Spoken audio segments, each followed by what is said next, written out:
everybody, I had a request to show you how to play my song 1984.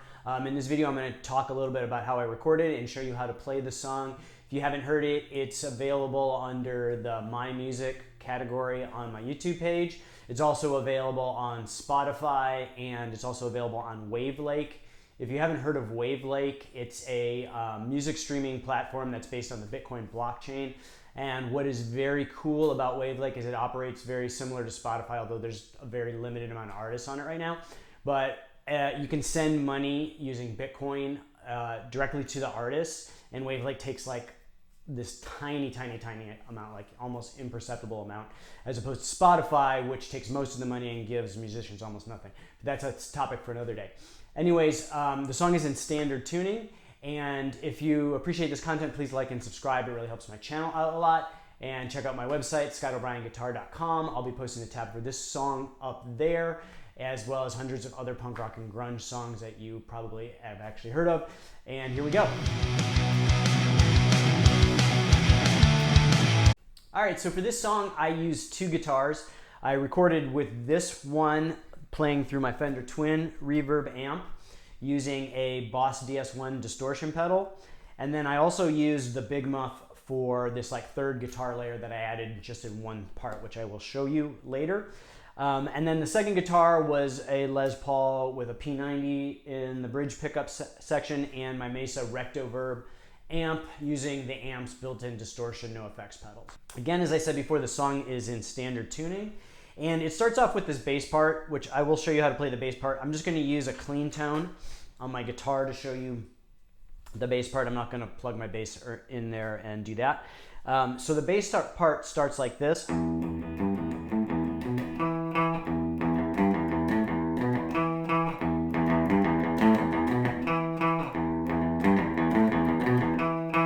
So we're just going to be playing basically the open note on the low E of the bass string, and kind of using alternate picking and like a 1, 2, 3, 4. There's a little bit of rhythm to it, and then we're going to be doing these accents first on the 3rd fret, then the 5th fret, then the 7th fret of the low E, and then we're going to end with on the 7th fret of the A string. So slowly it goes.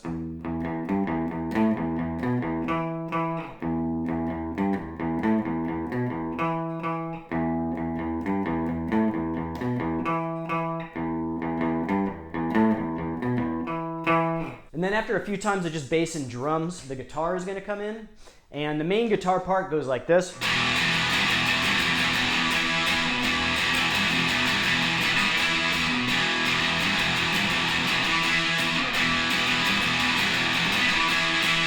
So we're going to play an E power chord, the bottom 3 strings. And then we're going to use our ring finger to accent on the 3rd fret of the low E.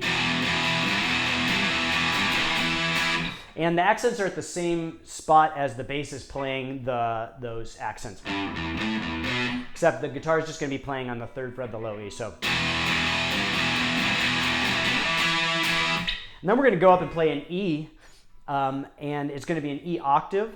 So this is an E, and then there's an E up here, which is your index finger root at the 7th fret of the A string, and your ring finger at the 9th fret of the D and G. That's an E chord. What we're going to do instead, though, is we are going to bridge our index finger kind of over. We're going to play it at the 7th fret of the A string, and then we're going to use it to mute the D string right here. So we're playing that note, we're muting the D string, and then we're going to play with our ring finger at the 9th fret of the G string. So what we get are 2 E's that are an octave apart. So it really kind of cuts through as opposed to a chord, which doesn't really cut through a mix very well. And I'm also muting the low E with the tip of my index finger. So I'm not trying to strike the low E, but if I get kind of aggressive on the guitar and I hit that E, it's not going to ring out. So what we basically have are just these 2 notes that are both E's an octave apart. So slowly.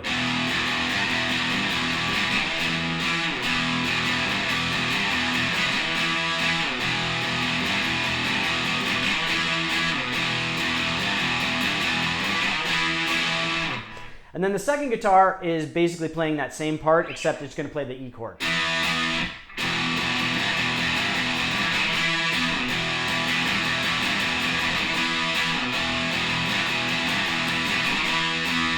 And I did that just to add a little thickness underneath it. It can sound a little thin in the mix if you have both guitars playing this. So adding the chord underneath it on the second guitar gives it a little thickness. And then after we play that verse guitar part 4 times, we're going to go to this mini bridge part. It's just 2 chords. It's a D to a C, 3-note power chords.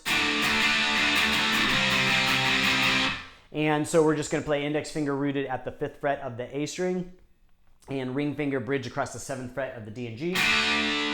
Then that same form of the chord, just move down 2 frets. So, and the rhythm is with a little muted spot there. So,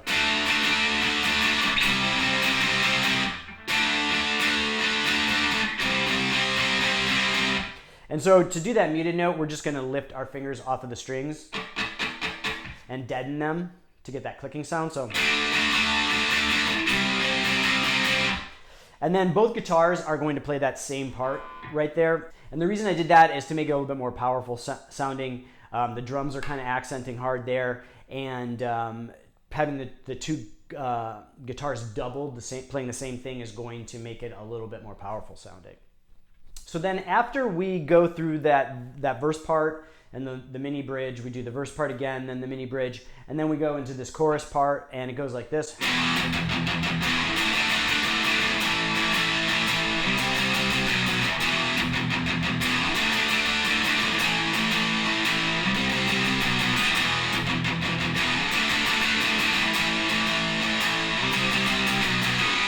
So what we're going to do is we're going to start with again with an E. We're going to do some palm muting. I used all downstrokes to make it more aggressive sounding. And then we're going to go up to this D power chord. Same as you played before, same form. And I do downstrokes again, really to kind of accent that, because the drums are also accenting. So. And then we're going to go to this A. And then up to a C, to a B. So.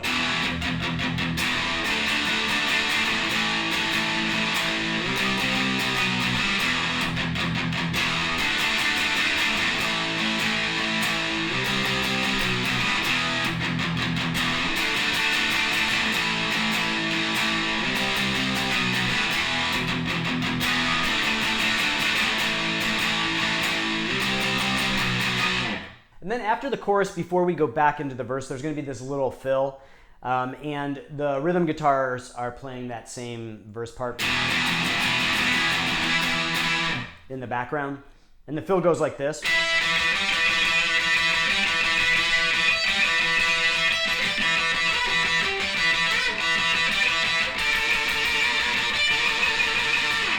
then we go back into the verse. So for the fill, I'm basically playing, I'm going to do a double stop. I'm going to bridge my index finger across the 12th fret of the B and E. And I'm going to do a little bit of vibrato. And then you can use your ring or pinky finger and do another double stop on the B and E at the 15th fret. So.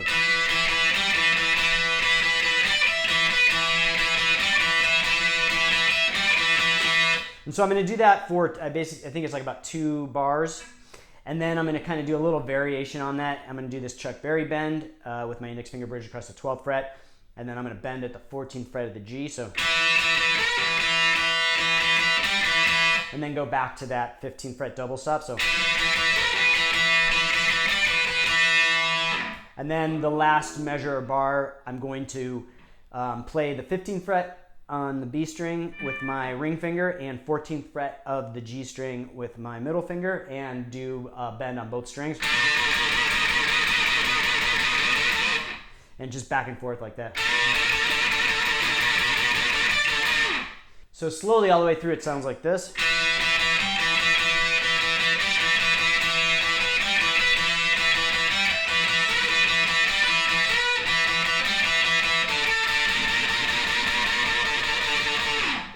And then after a couple times through on the verse and chorus, we're gonna go into this long breakdown part. So the guitars are gonna drop out and the bass is just gonna be playing that same intro riff.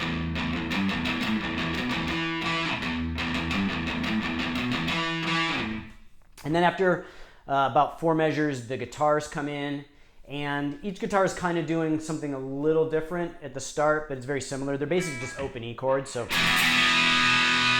one's doing the full E,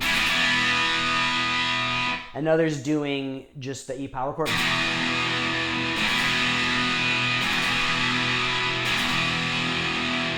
And I think there might be like some pick slides in it, or some slides up and down, but it's mostly just kind of some noise and some E chords.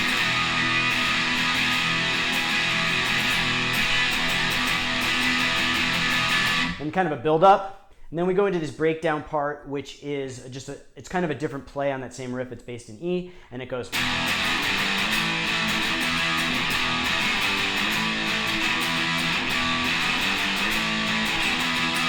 So both guitars are going to be playing the same thing on that, and just to kind of make it more powerful.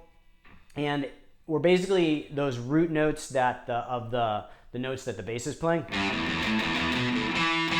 We're going to play just power chords based on those root notes. So we're going to play E, G, A to a high E. So.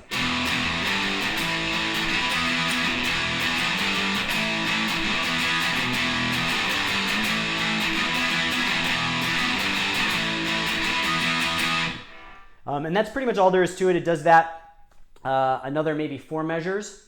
And then I'm going to add a third guitar on there just to kind of increase the buildup on it.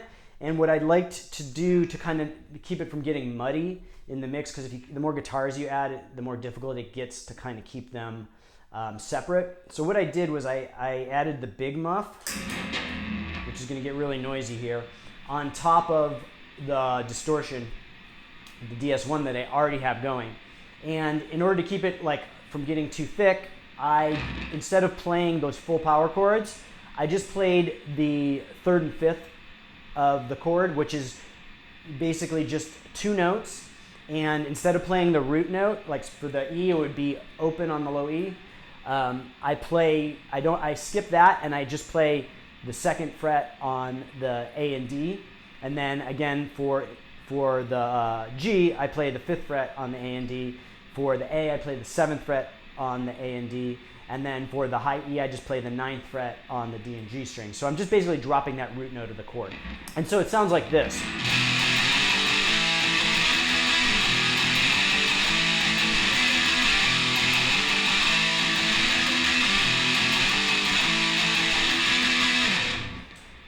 And so I only do that 4 times just to kind of add to the effect. And then one of the lead guitars, which is a 3rd guitar, I think I dropped the big muff just because it was really kind of noisy and it didn't cut through enough when I was playing the lead. The lead plate cut through enough as it is. So I think I dropped the big muff off at that point.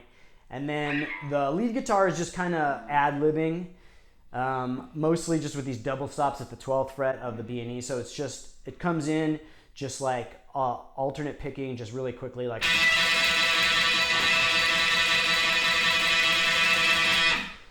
For a few measures, and then we go back into a play on that original lead where I go to the 15th fret double stop, so it's like.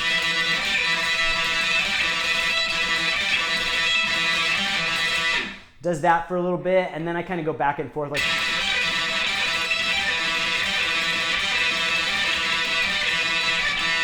And a little bit of those Chuck Berry bends kind of thrown in like. And then at the very end, we go back to that 15th fret of the B and 14th fret of the G, where there's like that last build-up measure. And I kind of bend even more, almost out of tune at the very end. So, and then we go back into the chorus. And so it's basically kind of like a longer version of those short leads that I did earlier, just kind of extended out over the breakdown. So that end lead part of that breakdown is basically just like we're going to go.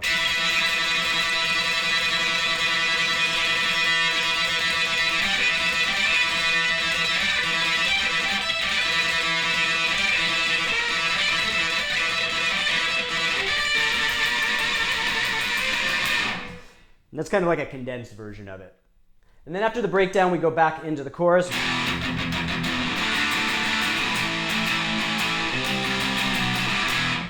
And it ends on that E chord.